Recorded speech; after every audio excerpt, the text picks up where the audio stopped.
नमस्कार, मैं हूं शरद द्विवेदी और आज का हमारा मुद्दा है परफॉर्मेंस फेल, कार्ड से खेल। क्या है पूरा विषय?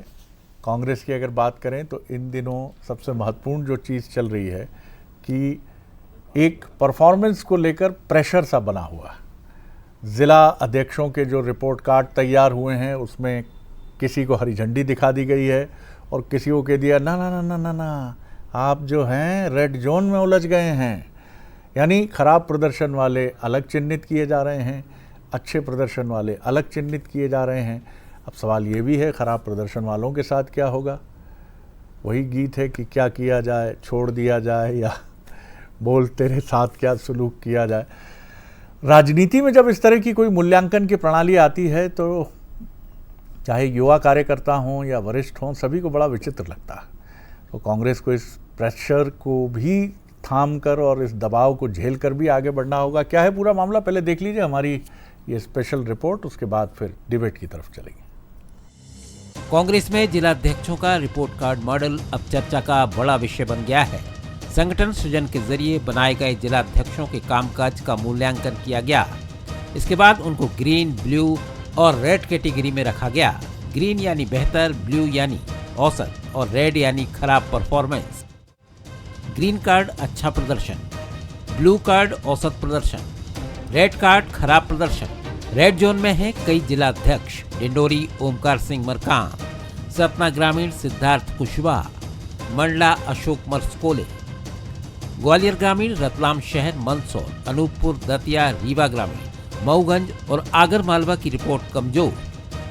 रिपोर्ट कार्ड आने के बाद माना जा रहा था कि रेड कैटेगरी वाले जिलाध्यक्षों की छुट्टी लगभग तय है, लेकिन जैसे ही कार्रवाई की खबर फैली, कुछ जिलाध्यक्ष इस्तीफा लेकर पहुंच गए। इसके बाद पार्टी ने फिलहाल रेड सिग्नल वालों को येलो वार्निंग में बदलते हुए उन्हें एक और मौका देने का फैसला किया। जीतू पटवारी जी ने संगठन सृजन के माध्यम से नए जिलाध्यक्ष बनाए हैं और पूरी कांग्रेस पार्टी को रचने गढ़ने का काम किया जा रहा है और पूरी कांग्रेस पार्टी एक हिसाब से ट्रांसफॉर्मेशन के दौर से गुजर रही है। तो अगर हमारी पार्टी में कुछ परफॉर्मेंस क्राइटेरिया आता है एआईसीसी से, तो उसके लिए आप ये ना कहें कि रंगों में हमने बांटा। रंगों में बिल्कुल नहीं, वो तो एक दायरा है, एक पैरामीटर है कि हर व्यक्ति को परफॉर्मेंस में कहाँ रखा जाएगा। दरअसल कांग्रेस के भीतर डर सिर्फ खराब प्रदर्शन का नहीं, संभावित नाराजगी का भी है, क्योंकि जिलाध्यक्षों को संगठन सृजन प्रक्रिया के तहत वरिष्ठ नेताओं की सहमति से जिम्मेदारी दी गई थी। ऐसे में अगर बड़े पैमाने पर अध्यक्ष हटाए जाएंगे तो सवाल चयन प्रक्रिया पर भी उठेंगे। गुजरात में पहले ऐसी समीक्षा के बाद 6 जिलाध्यक्ष हटाए जा चुके हैं, लेकिन मध्य प्रदेश में पार्टी फिलहाल एक्शन से ज्यादा बैलेंस बनाती नजर आ रही है। यानी परफॉर्मेंस फेल होने के बावजूद कार्ड से खेल जारी है। इधर बीजेपी ने कांग्रेस पर तंज कसते हुए कहा कि जिस पार्टी के शीर्ष नेतृत्व का प्रदर्शन सवालों में हो, वो संगठन में अनुशासन कैसे ला पाएगी। कोई नियंत्रण कांग्रेस पार्टी में मध्य प्रदेश में नहीं है। कोई किसी का कहना नहीं मानता है। ये लाल गुलाबी पीले जिस प्रकार से दिए जाने की बात कर रही है कि एक अवसर और दिए जाएंगे इन रंगों के आधार पर। कुल मिलाकर के कांग्रेस के संगठन में कोई नियत नहीं है, कोई नीति नहीं है, कोई नेता नहीं है। फिलहाल कांग्रेस ने खराब प्रदर्शन वाले जिलाध्यक्षों को राहत तो दे दी है, लेकिन सवाल अभी भी बरकरार है। आखिर काम नहीं करने वालों को एक और मौका क्यों? ये संगठन मजबूत करने की रणनीति है या फिर नाराज नेताओं को साधने का डैमेज कंट्रोल? 2028 की तैयारी का दावा करने वाली कांग्रेस में फिलहाल परफॉर्मेंस से ज्यादा पॉलिटिकल मैनेजमेंट की चर्चा तेज है। देखा आपने, कुल मिलाकर मंजर बड़ा दिलचस्प बन रहा है। एक तरफ परीक्षा प्रणाली के जरिए मूल्यांकन और दूसरी तरफ जोखिम भी है। हमारे सवाल देख लीजिए, क्या नाराज़गी के डर से काम नहीं करने वालों को दूसरा मौका दे रही है कांग्रेस? क्या डैमेज से पहले कंट्रोल संगठन सृजन मॉडल पर भी इससे सवाल खड़े करता है? ये पूरी ये जो प्रोसेस है, क्या 2028 की तैयारी में जुटी कांग्रेस इस तरीके से बीजेपी का मुकाबला कर पाएगी? ये सबसे अहम सवाल है। हमारे जो मेहमान हैं स्टूडियो मेरे साथ हैं जयप्रकाश पाराशर जी, वरिष्ठ पत्रकार, राजनीतिक विश्लेषक। बहुत स्वागत है जयप्रकाश जी। राजेंद्र भारती जी हैं, पूर्व विधायक हैं, बहुत दिनों बाद उनको प्रणाम करने का अवसर मिल रहा है, उनका बहुत स्वागत है।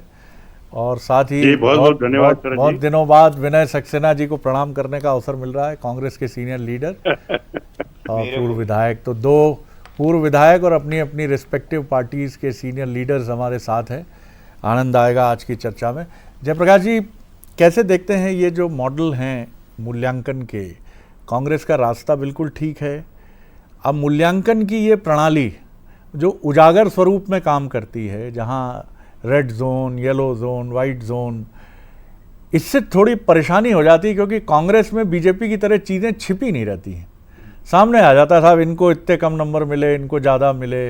बीजेपी ने बड़ी चतुराई से ये पूरी प्रक्रिया, उनके यहाँ भी यही है, लेकिन वो छिपा लेते हैं इसको। जी, दरअसल शरद जी, ये शुरू हुआ जो संगठन सृजन अभियान का जो काम है, ये पूरी कंसेप्ट अगर इसको देखें तो आप शशिकांत सेंथिल जो पूर्व IAS हैं, जो अब सांसद बन गए हैं, उनकी और बंसी रेड्डी की कंसेप्ट है ये। उन्होंने ये जो ऐप है ये उन्होंने ही तैयार किया था, और उसके पीछे जो योजना कांग्रेस के शीर्ष नेतृत्व की थी वो ये थी कि ताकतवर ऑर्गेनाइजेशन बनाया जाए। जो पहले ऐसा हम देखते थे कि कुछ प्रमुख अलग अलग रीजन के बड़े नेता होते थे और वो अपने क्षेत्र में टिकट बांटते समय उनकी राय सबसे ज़्यादा महत्वपूर्ण होती थी। कांग्रेस ने इस पूरे सिस्टम को रिप्लेस करने का फैसला किया और उसमें ये एक तरीका अपनाया कि जो जिला अध्यक्ष है उसको सबसे ज़्यादा ताकतवर, पावरफुल बनाया जाए और जो जिला अध्यक्ष है वो ये फैसले करे कि किनको टिकट दिए जाने, कौन सक्रिय लोग हैं। यानी कुल मिलाकर के जो संगठन है उसको ज़्यादा जीवंत, ज़्यादा निर्णायक, ताकतवर, सूचना समृद्ध बनाया जाए, कैसे वाइब्रेंट बनाया जाए, ये उसकी एक योजना है। अब इसमें जो इस समय जो आपने कहा कि ये जो रंग वाला मसला है, तो ये रंग वाला मसला भी मुझे अभी फिलहाल लगता नहीं। इसमें रंग वाला मसला ये आया उस जगह पर कि जब AICC के ऑब्जर्वर्स यहाँ पर आए थे, तो वो बहुत बड़े बड़े नेता थे, वो प्रदेश अध्यक्ष स्तर के नेता थे। वो पूरे 66 जिलों में जो 66 ऑब्जर्वर गए, उन्होंने जो नाम दिए उसमें से कुछ नामों के जगह बड़े नेताओं के जो मंत्री रह चुके थे ऐसे नाम आ गए। एक जैसे इंदौर में विपिन खांडेकर, वानखेड़े जी का नाम आ गया, तो वो भी विधायक रह चुके थे और वो NSUI के प्रदेश अध्यक्ष रह चुके थे। तो जब वो नाम आए तो वहाँ से थोड़ा चौंका भी, लोग चौंके कि ये इतने बड़े जो नाम डाले गए हैं, क्या वो जिला अध्यक्ष के रूप में काम कर पाएंगे, क्या उनके प्रोफाइल के हिसाब से ये हो पाएगा। तो वहाँ से मुझे लगता है कि इस तरह की चर्चाएं शुरू हुई है। लेकिन कांग्रेस का जो ये जो रणनीति और काम जो सिस्टम है वो तो ठीक है, उसमें कोई मुझे लगता है कि समस्या नहीं। नतीजों के आने तक रुकना चाहिए, कोई भी निर्णायक टिप्पणी उसके पहले करना ठीक नहीं है कि क्या होगा, क्योंकि कोई भी नई प्रक्रिया शुरू होती है तो सवाल खड़े होते हैं और क्वेश्चन भी खड़े होते हैं, और थोड़ा उसका, अगर आपका प्रतिस्पर्धी मजबूत है तो उसका जाहिर है मखौल भी उड़ाया जाता है, राजनीति हो या सामाजिक जीवन हो। राजेंद्र जी, आपकी प्रतिद्वंदी पार्टी कांग्रेस मेहनत करने में कहीं कोई कसर नहीं छोड़ रही, अच्छी बात है। लोकतंत्र के ये दोनों जो पहिए हैं, पक्ष और विपक्ष, ये जितने मजबूती से आगे बढ़ेंगे उतना लोकतंत्र भी आगे बढ़ेगा। कैसे देखते हैं आप कांग्रेस की इन तैयारियों को, जहां संगठनात्मक मजबूती और जिला अध्यक्ष को केंद्र में रख कर बीजेपी आगे, कांग्रेस आगे बढ़ रही है? जी जी शरद जी, मैं यहाँ आपके चैनल के माध्यम से ये बताना चाहूंगा कि कांग्रेस है कहाँ। कांग्रेस तो अनेक गुटों में विभाजित थे। दिग्विजय सिंह जी की कांग्रेस, अरुण यादव जी की कांग्रेस है, और अभी जीतू पटवारी जी जो संघर्ष करने की जो बात कर रहे हैं, जीतू पटवारी जी की कांग्रेस, कमलनाथ जी की कांग्रेस। तो कांग्रेस अनेकों में गुटों में विभाजित है। अब चूंकि पार्टी कांग्रेस ने निर्णय लिया कि जिनका परफॉर्मेंस ठीक नहीं हो उनके आधार पर कुछ परिवर्तन किया जाए, तो जब जो पार्टी में सिस्टम को फॉलो नहीं करने की क्षमता है तो वो संगठन को चलाने का मादा कैसे पैदा कर पाएंगे। क्योंकि विपक्ष का सशक्त होना लोकतंत्र के लिए सबसे शुभ जी कहना चाहिए कि संकेत के रूप में माना जा सकता है। लेकिन अक्सर एक मखौल के रूप में तमाशों के बीच में कांग्रेस का बंटना और दिखना, ये बात का द्योतक है कि कांग्रेस अनेकों हिस्सों में बटी हुई है, चूंकि ना वैचारिक स्तर पर आज की स्थिति में खरी उतर पा रही है, ना व्यवहारिक दृष्टि से कहीं इसी प्रकार की स्थिति में संगठन कहीं दिखाई दे रहा हो। तो जब जो प्रारंभिक तौर में ही फैसले लेने में असक्षम कांग्रेस अपने आप को दिखाई दे रही है, किसने कहा? हमने तो कहा नहीं, वही लोग कह रहे हैं। Red zone, green zone, blue zone, तो उसमें जो आ रहे हैं तो उसपे क्या क्या कांग्रेस क्या एक्शन ले पा रही है? तो ये हमारे साथ साथ में ज्यादा चिंतन कांग्रेस को करना चाहिए, क्योंकि भारतीय जनता पार्टी का तो जो भी छोटे छोटा कार्यकर्ता है वो सब नियमबद्ध तरीके से, और उसमें नियम स्पष्ट लगाए दिए कि जो 3 बैठकों में जो पदाधिकारी उस बैठक में उपस्थित नहीं होगा वो स्वतः अपने आप को उस कार्य से मुक्त मान करके चले, ये ऊपर से निर्देश है। तो जो प्रतिपालन संगठन की जो कसावट भारतीय जनता पार्टी कार्यकर्ताओं में प्रतिबद्धता है, क्या ऐसा स्वरूप कांग्रेस बना पाएगी? मैं नहीं समझता हूं कि कहीं आपको किसी फील्ड में इस जगह दिखाई देती हो। जी, लेकिन राजेंद्र जी, आपको याद होगा 1993 से 2003 के पहले का परिदृश्य, जब इसी तरह की बातें हम बीजेपी के लिए सुनते थे।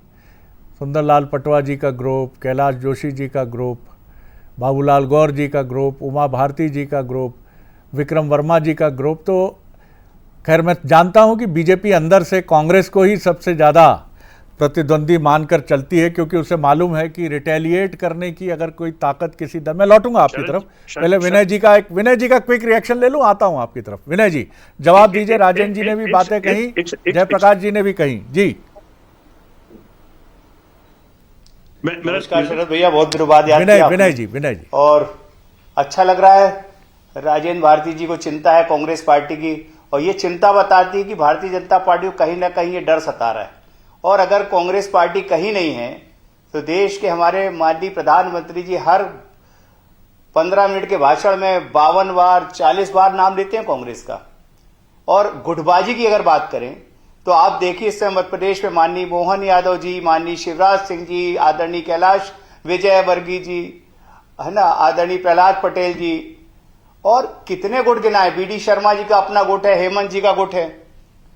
तो ये बातें करना कि भारतीय जनता पार्टी जो है उसमें कोई गुटबाजी नहीं है, ये बिल्कुल सही नहीं है। और अगर कांग्रेस पार्टी अपने अंदर कोई सुधार करना चाहती है तो मुझे लगता है कि उसमें राजेंद्र भारती जी कहीं ना कहीं चिंता में आप क्यों पड़े? आपको तो कहना चाहिए कि अभी आपने कहा कि विपक्ष मजबूत होना चाहिए, तो हम विपक्ष मजबूत कर रहे हैं जी। और उस मजबूती के कागार पे अगर कांग्रेस पार्टी अपना काम करने की रणनीति अपना रही है तो आपको तो खुश होना चाहिए। थोड़ी देर पहले आप ही कह रहे थे मजबूत विपक्ष चाहिए हमको, लेकिन आपकी विचारधारा से आपका शीर्ष कहीं नहीं दिखता। वो तो चाहते कि कांग्रेस पार्टी को कांग्रेस मुक्त भारत का नारा आपने दिया था, जबकि अब भारतीय जनता पार्टी कांग्रेस युक्त पार्टी हो गई। जहां देखिए कांग्रेस पार्टी के लोग मिल जाते हैं, और कांग्रेस के लोग ही अब आपकी प्रदेश में तो वही पार्टी के मंत्री बन के आपकी सरकार चला रहे हैं। आवाज नहीं आ रही जी? तो मेरा मानना है शरद जी चिंता करना चाहिए राजेंद्र भाई साहब को। और आदरणीय पाराशर जी की कुछ बातों से मैं सहमत हूं, लेकिन ये हर पार्टी का अपना राइट है, हर पार्टी की अपनी रणनीति है। और येलो है, ब्लू है, ये तो हमारे लोग कयास लगा रहे हैं। हमारे पार्टी में संगठन सृजन के चलते एक जिम्मेदार पार्टी के शीर्ष ने, एक नेतृत्व ने ये निर्णय लिया है कि समीक्षा की जाए, और जिन लोगों के पास समय कम है या समय नहीं दे पा रहे हैं या जरूरत जो है आज उस पर वो खरे नहीं उतर पा रहे हैं, तो परिवर्तन की बात जब आएगी तो वो भी निर्णय लिए जाएंगे। लेकिन वर्तमान में ऐसी कोई स्थिति तत्काल में नहीं है। ये जो बातें बाहर निकल के आती हैं उसके पीछे कहीं ना कहीं हमारे ही लोग हैं। और जो एक कहते हैं ना कि हमेशा मसालेदार खबरें छापने की जो कई लोग हैं, उसके चलते सब बातें बाहर आई हैं। मेरा मानना है ऐसी कोई स्थिति पार्टी में भी नहीं है। अब ये मसाला भी बंद हो जाएगा तो फिर क्या करेंगे साहब? मीडिया में हम लोग क्या करेंगे? थोड़ा मसाला तो आने दीजिए। बीजेपी से भी निवेदन है, कांग्रेस से भी निवेदन है। साफ सुथरा काम करते इसलिए आपके लिए नहीं कह रहा हूँ। धन्यवाद आपको शरद भैया जी, आपका काम बिल्कुल बड़ा सीधे लाइन पे है। जी जी, आपको नहीं बोल रहा हूँ मैं। जी जी जी, राजेंद्र जी जवाब दीजिए। आप कुछ कहना चाह रहे थे लेकिन 10 सेकंड में। जी जी, मेरा सिर्फ इतना सा अनुरोध है कि जो संगठन में भारतीय जनता पार्टी तो अपनी स्थिति बड़े स्पष्ट रूप से दिखाई देती है। पिछले दिनों कांग्रेस ने आंदोलन किया किसानों को लेकर के, तो प्रदेश के नेतृत्व के रूप में, मुखिया के रूप में तो जीतू पटवारी जी थे, लेकिन उसमें भी कहीं समर्थन दिखाई दिया? एक भी कांग्रेस का बड़ा नेता कहीं भी दिखाई नहीं दिया। तो स्पष्ट रूप से गुटों के आधार पे, प्रामाणिकता के आधार पे, कार्यवाही के आधार पे और अपने किए हुए जो भी अलग अलग क्षेत्रों की भूमिका के आधार पे कहीं भी एकजुटता कांग्रेस की दिखाई नहीं दी और ना ही किसानों का समर्थन दिखाई दिया। मैं जवाब तो लूंगा ये इसका, विसंगतियां जब उत्पन्न हो जाती है जयप्रकाश जी की तो उसमें टिप्पणी कहने के की बाद, आवश्यकता नहीं जी, तो प्रामाणिकता के आधार पे, जयप्रकाश जी की टिप्पणी के बाद, ये तो ज्यादा दिन भी नहीं हुआ, जी, अभी आता हूं आऊंगा फिर आऊंगा आपकी तो तरफ। कहाँ है जयप्रकाश जी, कांग्रेस है कहाँ? बड़ा कांग्रेस सवाल है ही ये नहीं। है, बीजेपी हर बार ये सवाल पूछती है कि कांग्रेस है कहाँ, अगर कोई संगठन चलेगा कांग्रेस तो कहाँ उसके खड़ी यही है, अर्थ होंगे। ये सवाल वो बराबर पूछती है। लेकिन कांग्रेस अपने तरह से, अपने तरीके से, अपनी शैली से काम कर रही है। और कौन राजनीतिक दल है जो राजनीति में सत्ता से दूर रहना चाहेगा, प्रयास करना, वापसी करना। केरल में ठीक है, बाकी जगह बहुत अच्छे परिणाम नहीं रहे, लेकिन पश्चिम बंगाल में भी 3% वोट शेयर। आखिर आपने जीरो से स्क्रैच टू स्टार्ट तो किया। किस तरह से आप देखते हैं, बड़े नेताओं का मसला बार बार उठता है कि साहब बड़े नेता नजर नहीं आते, बड़े नेता नजर, इसे आप कैसे देखते हैं? ये सवाल बार बार उठाती है बीजेपी भी, कई बार कांग्रेस की तरफ से भी उठ जाता। अब क्या होता है कि किसी भी पॉलिटिकल पार्टी का ऑर्गेनाइजेशन अगर आप उपेक्षा करें या खराब करना चाहें तो वो 5 साल में हो जाता है, लेकिन अगर आप उसे बनाने जाएं तो 20 साल लगते हैं। ये क्या है, ये एक बड़ी सतत प्रक्रिया की तरह है। पर जो जिस तरह से अभी फ़िलहाल मैं जो इस मॉडल को मैंने अध्ययन किया है, तो मुझे ऐसा लगता है कि ये इसमें काफ़ी सोच विचार करके काफ़ी इनपुट है और ये बड़े तरीके से उन्होंने बनाया है। मैं आपको याद दिलाना चाहूँगा, शायद आप ध्यान में भी हो, कि भारतीय जनता पार्टी ने मंडल स्तर से नीचे जब 2011 या 13 के आसपास अपने संगठन को ले जाने का विचार किया था, तो वो उसको मंडल से नीचे ले जाने के लिए उन्होंने बूथ स्तर तक उसको लेके गए। बूथ पर 10-10 नामों का चयन किया। और ये जो पन्ना प्रमुख का कंसेप्ट है, ये गुजरात से आया। तो क्या होता है कि हर संगठन अपने हिसाब से कि वो उसका ऑडियंस क्या है, वो कौन लोग हैं, उसके साथ काम करने वाले लोग हैं, कहाँ तक वो पहुँचता है, किन लोगों तक उसने पहुँचा। जैसे यही जो शरद जी ये वाला जो कार्यक्रम है, अभियान है, इसमें भी जातियों के विधानसभा के आधार पर वो डेटा उनको सौंपा गया है जिला अध्यक्षों को, कि इस जातियों के इस डाटा को आप, इंटरनल है डाटा, सार्वजनिक नहीं किया गया उसको, उस डाटा को आप एनालाइज कीजिए और उन जाति समीकरणों को आप उसमें ध्यान में रखिए। अब ये एक ऐसी चीज़ है जिसको समझते समझते आप जानेंगे, क्योंकि वो इतना उसमें साथ में ये भी लगाया गया है कि इसमें कोई कंट्रोवर्सी नहीं होनी चाहिए। जी जी। तो मैं ऐसा मानता हूँ कि कांग्रेस एकदम रातों रात इस से खड़ी हो जाएगी या संगठन खड़ा हो जाएगा, ऐसा नहीं है, लेकिन वो दिशा सही है और वो उसको कितना आगे लेकर के जाते हैं उस पूरे। जब मुझे तो भाई ये भी पता चला है कि जो केरल में अभी मुख्यमंत्री के जो चुनाव की प्रक्रिया चल रही है, उसमें भी इसी तरह का कोई एक मॉडल है। अब कांग्रेस नेतृत्व ने तय किया है कि वो अपने यहाँ से कोई नाम नहीं थोपेगा और नीचे से इस तरह से इस प्रक्रिया, भले ही चर्चा में वेणुगोपाल का नाम हो, लेकिन बनेगा वही जो इस पूरी प्रक्रिया के जरिए जिसका नाम ऊपर बात आप कह रहे हैं, बहुत महत्वपूर्ण बात कह रहे हैं। और ये चीज़ें अगर ये इस तरह से नीचे उतरेंगी तो ये एक अलग इम्पैक्ट तो लेके आएंगे। लेकिन आपने सही कहा कि ये इट विल टेक टाइम। लम्हों ने ख़ता की, सदियों ने सजा पाई, ये बात हम सुनते हैं। फ्रिक्शन ऑफ सेकेंड्स में कुछ गलत फैसले इतना बड़ा नुकसान कर देते हैं कि आपको कई 84 में 2 सांसदों वाली पार्टी आज 68% पॉपुलेशन तक अगर रूल कर रही है केंद्र शासित प्रदेशों सहित, तो निश्चित तौर पर ये वन डे वंडर नहीं है। 84 से 2026 का सफ़र तय किया है बीजेपी ने और इसने स्पीड पकड़ी है 2014 के बाद। लीडरशिप का भी इम्पैक्ट रहता है। विनय जी, 2 बातें, एक तो आपके मित्र कह रहे हैं कि बड़े नेता कहाँ दिखते हैं, पहला सवाल तो उनका ये है। और जयप्रकाश जी ने जो बातें रखी हैं जो हमारे जो जी बोलिए जी। देखिए बहुत सी बातें तो शरद जी आपने अभी क्लियर कर दी हैं और पाराशर जी ने कर दी कि पार्टी जो केरल मॉडल बता दिया। हमारे प्रदेश में भी जिम्मेदारियां तय हो गई। प्रदेश में जो आंदोलन होंगे उसमें कौन लीड करेगा वो तय हो गया है। हमारे जो वरिष्ठ नेता हैं वो कब बैठक करेंगे, कब किस आंदोलन में जाएंगे, वो भी सब बैठ के तय हो रहा है। अब राजेंद्र भारती जी को हम लोग बता के तो नहीं कुछ कार्यक्रम करेंगे कि कहां पे हमारे आदरणीय माननीय दिग्विजय सिंह जी जाएंगे, आदरणीय हमारे कमलनाथ जी कहां जाएंगे, या हमारे आदरणीय अरुण यादव जी, आदरणीय अजय सिंह कहां जाएंगे, ये राजेंद्र भारती जी से नहीं पूछा जाएगा। ये पार्टी हमारा नेतृत्व तय करेगा कि कांतिलाल भूरिया जी को माननीय को कहां भेजना है। तो आप चिंता मत करिए भारती जी, आप पार्टी की चिंता करिए। 84 की जो बात अभी शरद भैया ने कही है ना, उसको ध्यान में रखिए। बहुत ज्यादा जब हम अपने आप को समझने लगते हैं कि थोड़ा सा मिला और हम हवा में उड़ने लगे, तो उड़िए, लोकतंत्र में आपको मौका मिला है। लेकिन हम लोग भी अपनी तैयारी कर रहे हैं और 2028 का चुनाव बताएगा और आने वाला समय बताएगा। लोकतंत्र में जैसे रोटी को पलटने की जरूरत है, वो जरूरत भी है, जनता भी समझ रही है। और बहुत दिनों तक ये जो योजनाओं के आड़ में चुनाव हो गए और जिस तरह के आपका ये चुनाव आप लोग लूट रहे हैं, इसका भी बहुत दिनों तक ये सब नहीं चलने वाला। तो भारती जी, आपसे मैं बोलूंगा कि वरिष्ठ नेता बात कर लिया करेंगे। अगर आपको हमारे तरफ कोई ज्यादा चिंता है तो आप भी उसके बारे में संपर्क कर सकते हैं। लेकिन आप निश्चिंत रहिए, हम लोग अपनी लाइन पे काम कर रहे हैं और समय रहते सब ठीक कर लेंगे। आपको जवाब दीजिए भारती साहब। मैं शरद जी इतना कहना चाहूंगा कि लोकतंत्र में कोई किसी भी राजनीतिक दल को दुश्मन के रूप में नहीं देखा जाता। बहुत अच्छी बात। लेकिन चूंकि हर पार्टी के कार्यक्रम की अगर कोई घोषणा की अगर की जाती है तो कार्यक्रम का स्वरूप बताया जाता है पत्रकारों के माध्यम से, प्रेस के माध्यम से, मीडिया के माध्यम से। लेकिन जब किसान आंदोलन का स्वरूप स्पष्ट रूप से जब प्रदेश अध्यक्ष ने अपनी ओर से घोषित कर दिया, तो अलग से उमंग सिंगार जी भी अपना नेतृत्व लेकर के काम करने लगे।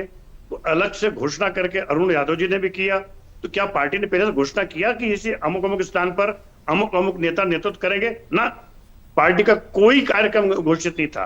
बिना कार्यक्रम के घोषित किए हुए अपने अपने वर्चस्व और अपने अपने कामों को दिखाने की होड़ में अलग अलग नेताओं ने अपने अपने उस किसान आंदोलन का स्वरूप ही जिस प्रकार से बनाया वो जनता के बीच में सामने है।